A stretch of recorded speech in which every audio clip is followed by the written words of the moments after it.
గ్రామ పంచాయతీ కాంగ్రెస్ పార్టీ సర్పంచ్ అభ్యర్థిగా Guguloth urea Naik MLA జారీ ఆశీస్సులతో ఎన్నికల్లో బరిలో నిలిపారు. ఈ సందర్భంగా ఎమ్మెల్యే మాట్లాడుతూ ఈరియా నాయక్ గతంలో తుంగారం గ్రామానికి చాలా అభివృద్ధి పనులు చేశారు. ఇంకా ప్రజలకు సేవ చేయాలనే కాంక్షతో సర్పంచ్ అభ్యర్థిగా నామినేషన్ వేశారు.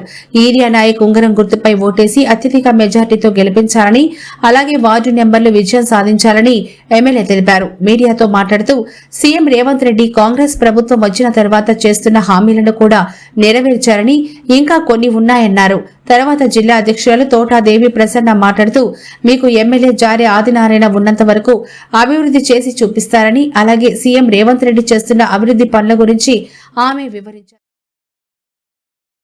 మన జారన్న గారికి అలాగే నాకు ఒకటే చెల్లి ఉంది, కానీ మా సొంత ఈ జిల్లా అధ్యక్షురాలు కాంగ్రెస్ పార్టీ మొట్టమొదటి మహిళా అధ్యక్షురాలుగా వచ్చేసిన young and dynamic Bhadrakali Devaprasanna గారికి హృదయపూర్వకంగా మన పంచాయతీ మా ఇద్దరికి మా అందరికి బలం ఇచ్చినట్టుంటుంది తప్ప మీరు ఏదైనా అనాలోచిత నిర్ణయం తీసుకుంటే మీరు జరగరాని తప్పు జరుగుతుంది.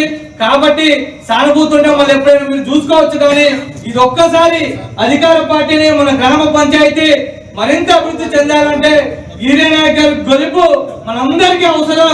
ఏదో మాకు ఈరియా నాయక్ గారికి గెలిస్తే మాకు వచ్చేది ఏం లేదు, మీకే మంచి పనులు అయితే ఇందిరా మిల్లు వస్తుంది.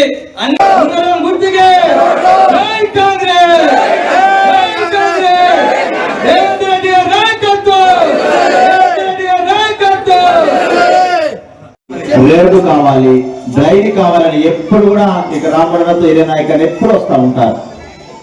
అనిపించింది ఇలా నాయకుడు కూడా గ్రామంలో ఉండాలి ఇలా. ఎందుకంటే గతంలో ఎంపీపీగా పనిచేసినప్పుడు వారు కూడా చాలా అభివృద్ధి కార్యక్రమాలు వారు చేయగలిగారు. దానిలో భాగంగా ఈరోజు సర్పంచ్ గా వారి బాధ్యత నెరవేర్చడానికి అనుకూల రాజకీయాలు వారిని వాళ్ళు ఉందని చెప్పేసి నేను ఈరోజు ఈరియా నాయక్ గారి తరఫున మాట్లాడుతా ఉన్నాను. అది ఎన్నో ఏళ్ల కళ. ఎన్నో ఏళ్ల తర్వాత నేను సర్పంచ్ అయిన తర్వాత గ్రామ ప్రజలకి నేను ఏదో చేయని తపన వారిలో దాగి ఉంది. దాన్ని వెలికి తీయడానికి మీరు ఒక అవకాశం ఇవ్వండి. ఇప్పుడు ఏదైతే ఒక సర్పంచ్గా కాకముందటే అనేక అభివృద్ధి కార్యక్రమాల్ని ఇవ్వమని నా దగ్గర అభ్యర్థులు కోరినప్పుడు దేనికి వెనకాడలే.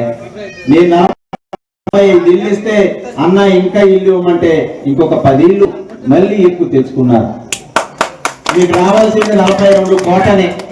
అది కాదు నాకు తెలియజేస్తూ అదేవిధంగా టీపీసీసీ రాష్ట్ర కార్యవర్గ సభ్యులు మరి సీతారామరావు గారు కూడా అదే అధ్యక్షులు చేసేస్తారు. అదేవిధంగా ఏంటంటే ఈ మండలానికి ఒక నాయకుడు ఉంది.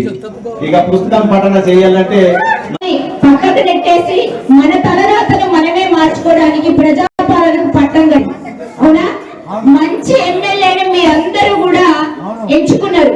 మరి అదే విధంగా మీ పంచాయతీ బాగుపడాలంటే మీ పంచాయతీకి అభివృద్ధి సంక్షేమాన్ని అందించాలి అంటే ప్రజాపాలన అందిస్తున్నారు. మరిన్ని కూడా అందిస్తారు. చెప్పేయి హామీ ఇచ్చినవే కాకుండా హామీ ఇయ్యనటువంటి పథకాలు కూడా కాంగ్రెస్ పాలన అందిస్తున్నారు. కాబట్టి ముఖ్యంగా ఇందాక నాగరమైనటువంటి ఇంద్రమ్మ ఇల్లు ఎక్కడొచ్చినాయి? ఉంగరం గుర్తుకే, ఉంగరం గుర్తుకే.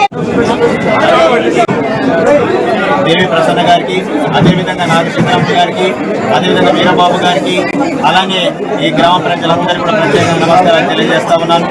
ఏదైతే కాంగ్రెస్ ప్రభుత్వం వచ్చిన తర్వాత ఈ 2 నెలలలో గ్రామీణ ప్రాంతాలన్నీ కూడా అభివృద్ధిలోకి నోచుకుంటున్నాయి.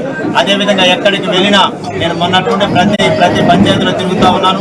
తిరుగుతున్న తరుణంలో ఎక్కడ చూసినా జై కాంగ్రెస్ అని నిదాం, ఎక్కడ చూసినా ఇందిరమ్మ బతుకు, ఎక్కడ చూసినా ఇందిరమ్మ రాజ్యంలోనే మన బతుకులు బాగుపడతారని చెప్పేసి ప్రతి ఊరు వారు పలుకుతా ఉన్నారు.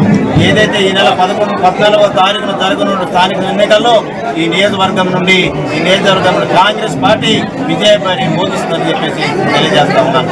జై కాంగ్రెస్, జై కాంగ్రెస్.